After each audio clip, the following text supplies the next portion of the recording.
on This Week in Baseball. From the playpen to the bullpen, heading for nifty 50. Maybe, baby, time will tell.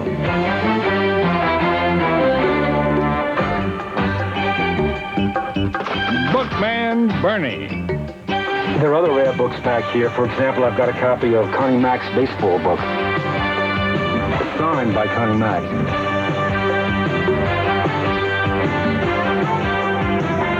Like father, like son, the Griffey clan having loads of fun. So keep on laughing, one and all, because here comes This Week in Baseball.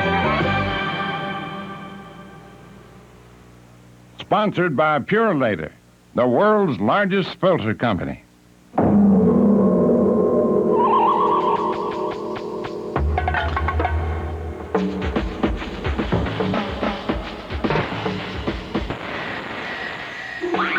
What could this off-road vehicle possibly have in common with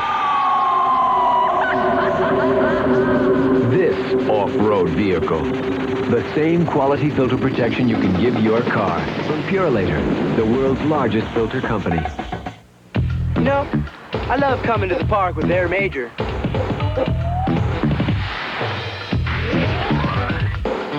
Because there's nothing better than spending a little time with man's two best friends. His dogs and his beer. Miller Lite, the less filling beer that really tastes great. What's this? That's mine. Bad doggy. Miller Lite, where less filling really tastes great. How long to process a photo right? 1 hour with Eckert Express Photo. Same great Eckert processing in just an hour. So drop off your film at Eckert, and before you know it, time's up. Eckert Express Photo, 1 hour processing. Nothing looks better. Now this is painful. Sometimes your pictures don't come out how you pictured, so Eckert will buy back any print you don't want. Maybe you were wearing an ugly sweater. Or maybe you were just all thumbs. Eckert Photo Processing. Nothing looks better. Ooh, paper cut. That's gotta hurt.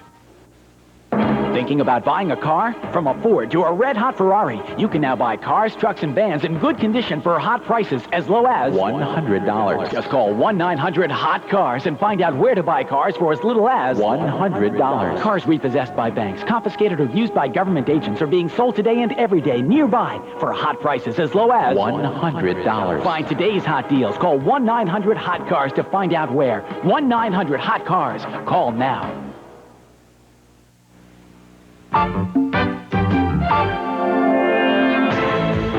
Oakland and Boston, a heavyweight clash between American League favorites as East meets West.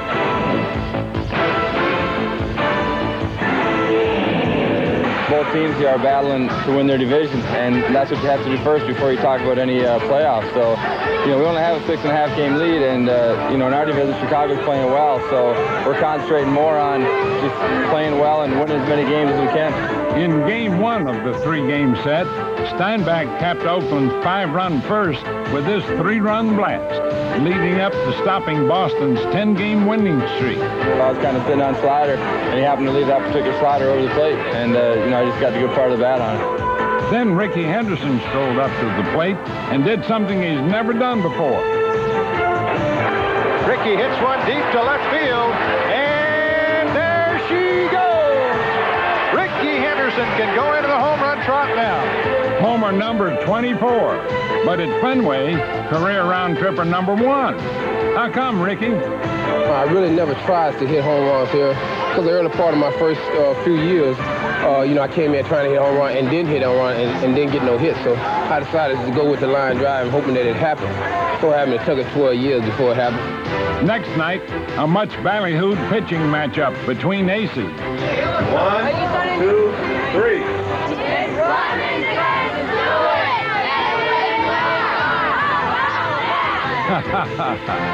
Well, the fans anticipated a real pitcher's duel between Oakland's Dave Stewart, perennial Cy Young runner-up, and Boston's 20-game winner, Roger Clemens, a 2-time Cy Young winner. Both pitchers really are the same way. If you're going to get them out of there, you got to get them out of there early. If they get a lead, they become real tough. And you know, both guys are two of the best in the game. Anytime that those two guys hook horns, it usually results in a very, very good game. And it's very, very interesting to watch. It's fun to play in, and I'm sure it'll be another good game tonight. But for Timmons, a slow start due to arm trouble. And this bad throw in the first inning helped Oakland to an early lead. Boston's offensive wheels were left spinning as Dave Stewart again beats Clemens 6 in a row. Well, looks like a future relief pitcher, just like Pop, Chicago's Bobby Thigpen. Bobby's son was also on hand to watch Daddy set a record. Outfield very deep, spread out. This could be Fletcher. Ozzie! Yes! Bobby Thigpen has just broken baseball's all-time save record with 47. And young Robert and Mom looked on with pride as Pop celebrated with his teammates. These saves that I have so far this year mean so much more than the 34 the past 2 years, just simply because, like I said, we're winning and we're doing well and we're challenging. We're in a somewhat of a pennant race, and we're just going out and having fun. So they mean more now. Every time I get in the game, it means a little bit more. With the pressure on, Bobby looks just as cool as a cucumber, but he still feels the excitement when called upon with the chips on the line. I hope I never lose that. It's something that when I first started, it was a nervousness that almost scared me. But now I try to use it to my advantage instead of the hitters, and don't let them know that I'm nervous. Because I mean, I'm sure they're a little bit nervous up there too. But yeah, I get nervous every time out. But like I said, I try to focus it and use it to my advantage. Yes! Slider got him, and the ball game is over. Bobby Thigpen comes in, retires the side in order. The White Sox are enjoying their finest season in many years, and Thigpen is one reason why, taking part in more than 2/3 of Chicago's victories. The more I throw, it seems like the better I feel and the better I throw. So just the fact that we're winning and I'm getting in a lot of games a lot of the time, that helps me the most. Bobby Thigpen, what a job he did. Talking about king of the pen, Thigpen. Time for this week's quiz, brought to you by today's Chevy truck. Chicago's Bobby Thigpen is on his way to save number 50. But meanwhile, can you name the only pitcher to save 40 in each league? Chevrolet introduces the bigger-than-ever four-door Chevy S10 Blazer. Now America's best-loved sport utility vehicle gives you 4 doors and standard 4-wheel anti-lock brakes.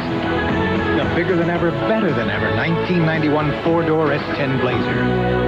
Open one and see why nobody's winning like you. Heartbeat of America. Chevrolet. Day-struck is Chevrolet. What could a sleek Jaguar have in common with a fat cat that a dashing deer has in common with a nimble ram and a big bad bulldog has in common with a cute little rabbit? The same quality filter protection you can give whatever animal it is you drive. From Purolator, the world's largest filter company. Howdy, I'm Cal Worthington. Hey, you're looking for a nice car or a nice truck and you need some help on the financing? We have no down payment financing or special financing with really low payments. Look, here's an 83 Olds Cutlass, $59 a month. An 85 Chevy Caprice, $59 a month. An 85 Ford Mustang, $69 a month. An 85 Plymouth Reliant, $69 a month. Here's an 88 Pontiac for $89 a month. And a jillion trucks. If you're looking for a good truck with low payments, come on over. Here's an 84 Ford and F-150 extended cab pickup, $69 a month. An 84 Chevy and S10 pickup, the extended cab, $69 a month. An 86 Chevy Astro van, just $89 a month. An 85 GMC 1500 pickup, $99 a month. An 88 Ford and F-150 pickup, just $99 a month. And van conversions? Gosh, we've got a jillion van conversions. It's Giant Worthington Chevrolet. Come down the Southwest Freeway to Hillcroft, open to midnight. See you here. All rise. The The most exciting case Houston's ever seen begins October 12th. This is the 20 Vision Neighborhood Notebook.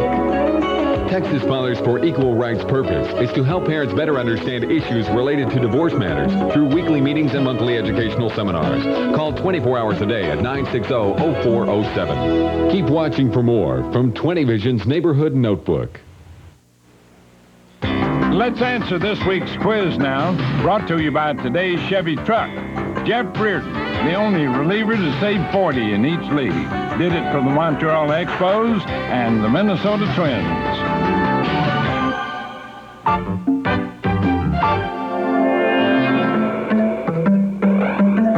He's ready. Here's the 2-2 windup. A swing and a bouncer to second. Big hop over the head of Lee into right center.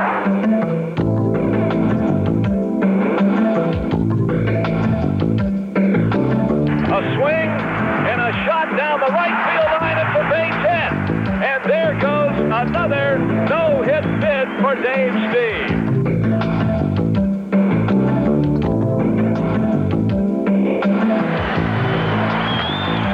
Holy cow, he broke it up with 2 outs. And he's going to second. He's going to make it. I don't believe it. Unbelievable. Standing ovation anyway, and he deserves it. Close, but no cigar. And yet good things come to those who wait and try, and try, and try again. For the 4th time, he takes it to this stage. 2 out in the 9th inning for the 2nd time here in Cleveland.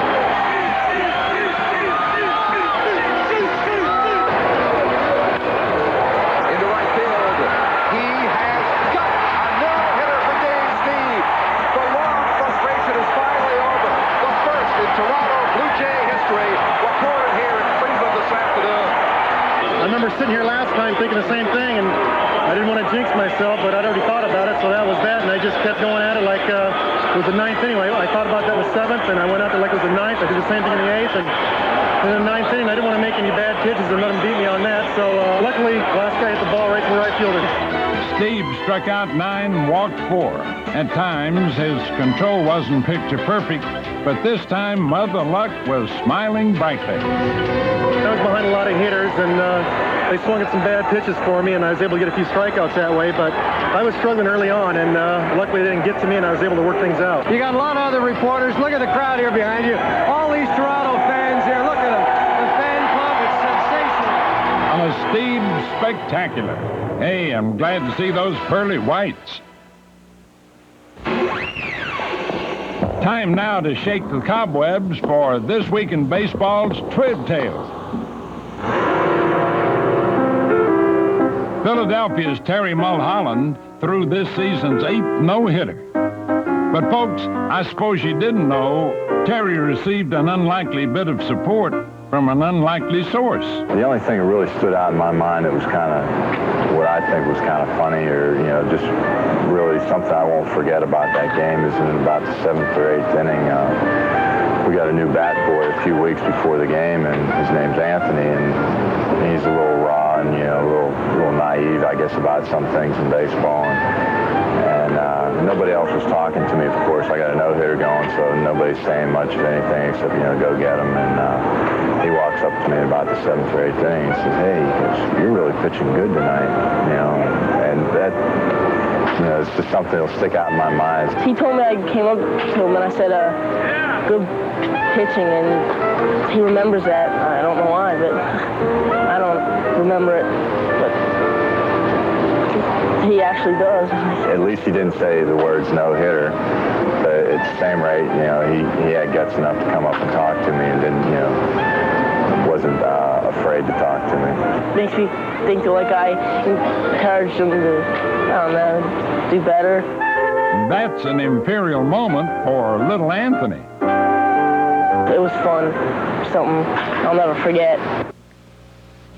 On a similar note, father-son games are also unforgettable. That's mighty cute. But how about father and son together in the same lineup? It happened for the first time ever. The Griffey's Junior and Senior. I was there first. You should get senior.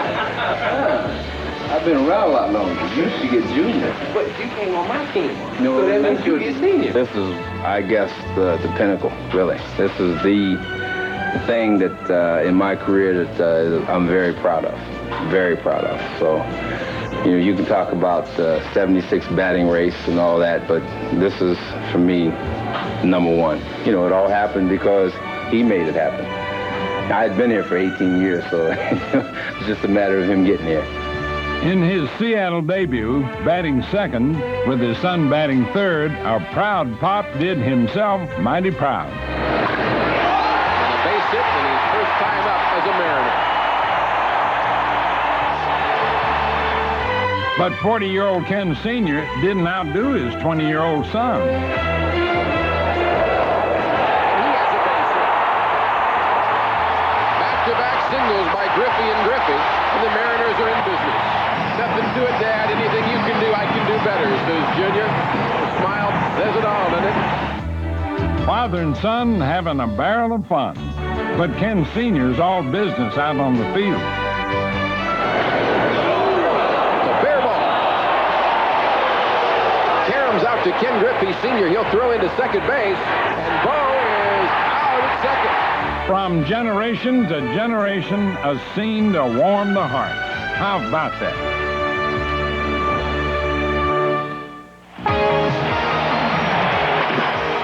Power Stick presents Power to Plate. With both Griffeys in the lineup, Seattle was 5-0. Against Baltimore, Ken Sr. went 3 for 4, including this base-clearing shot.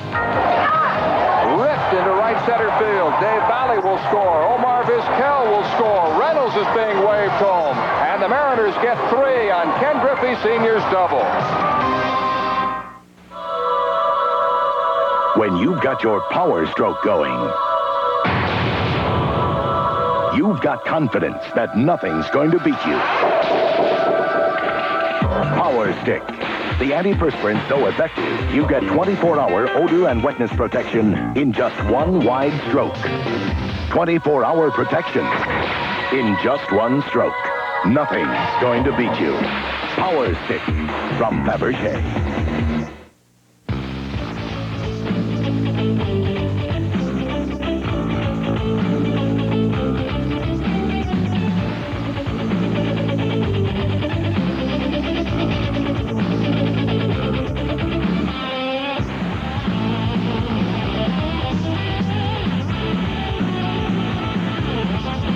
Saturday at 2:30, the Astros put it to the Giants at the Stick, live on 20 Vision.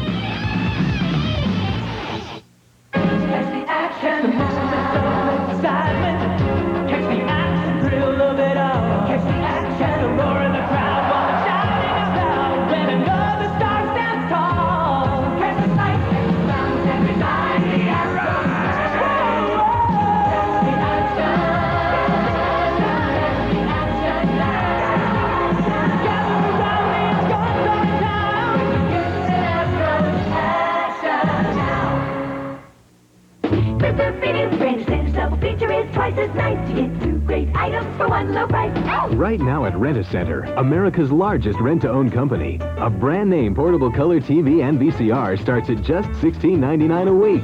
A 2-piece sofa set at just $16.99 a week. And a washer-dryer pair starts at just $19.99 a week during Rent-A-Center's Double Feature. Rent-A-Center's Double Feature has big names too, and now playing at a store near you. IHOP's home-style dinners remind me of when I was a little girl. I helped Mom. My brothers helped, too. There was always plenty of food. A hot main dish, lots of vegetables and potatoes on the side. We were always on our best behavior. And if we didn't clean our plates, no dessert. International House of Pancakes presents pork chops, chicken fried steak, and golden chicken. Isn't it time you came back? IHOP's home-style dinners. Your choice with super salad, just $4.99.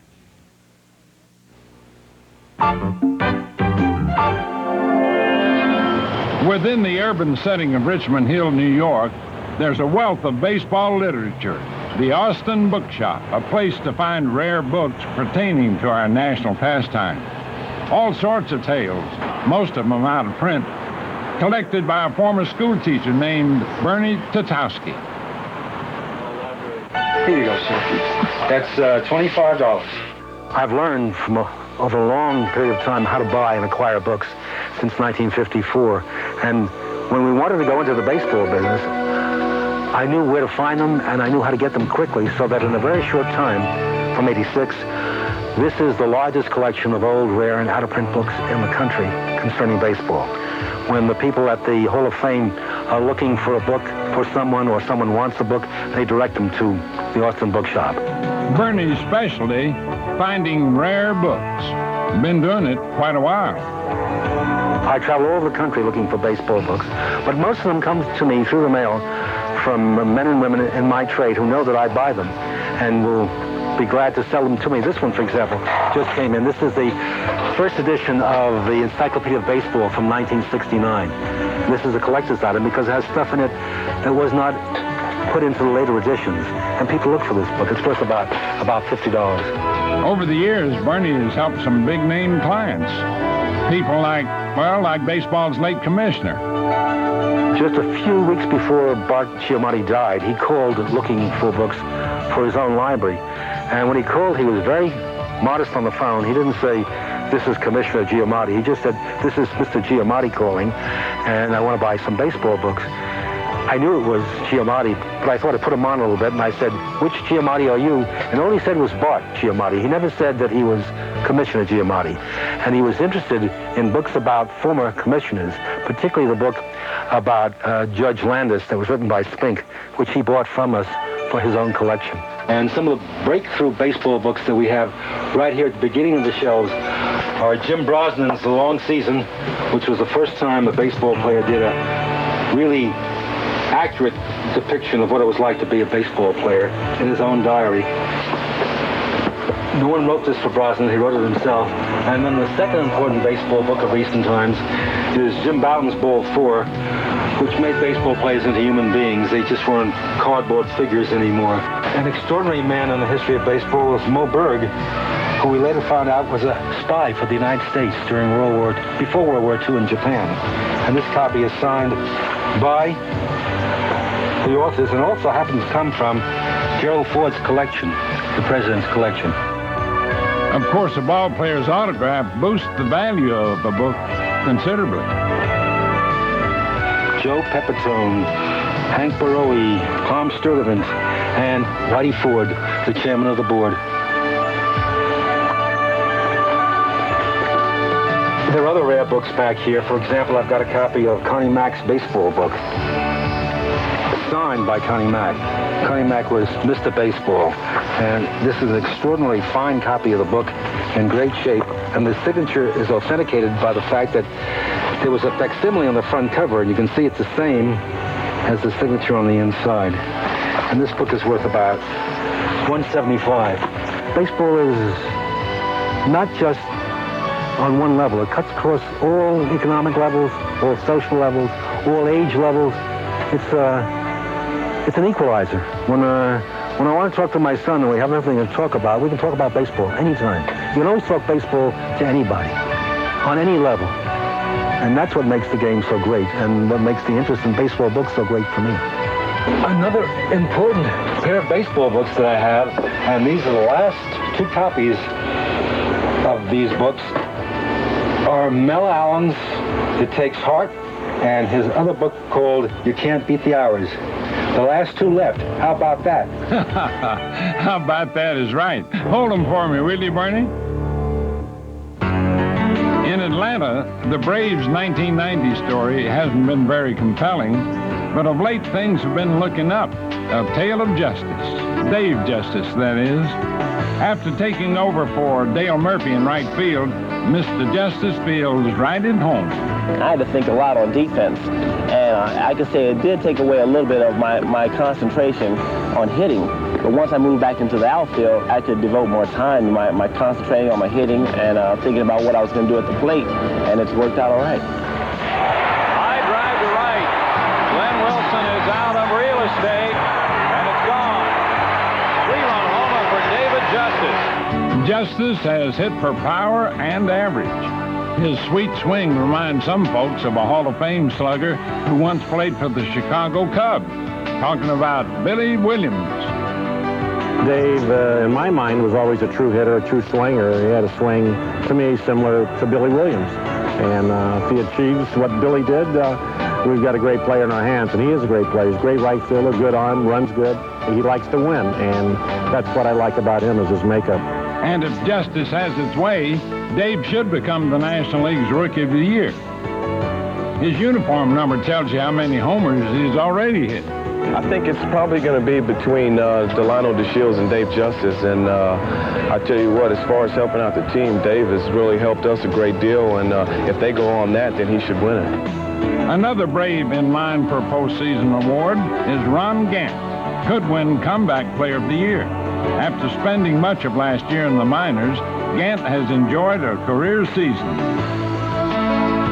I think last year helped me a great deal mentally because I work harder now. My work habits are a lot better than they have been because I don't want to go through that anymore. And you know, I'm doing anything I can to have a good year here in the major leagues. Good year might be an understatement. Gant's on a pace to hit 30 homers. Here's the 1-2 to Gant. Driven high and deep to left field. Hatcher's going to watch this one go out of here. Ron combines home run power with speed. Might even wind up becoming only the 8th National Leaguer to become a member of baseball's 30-30 club.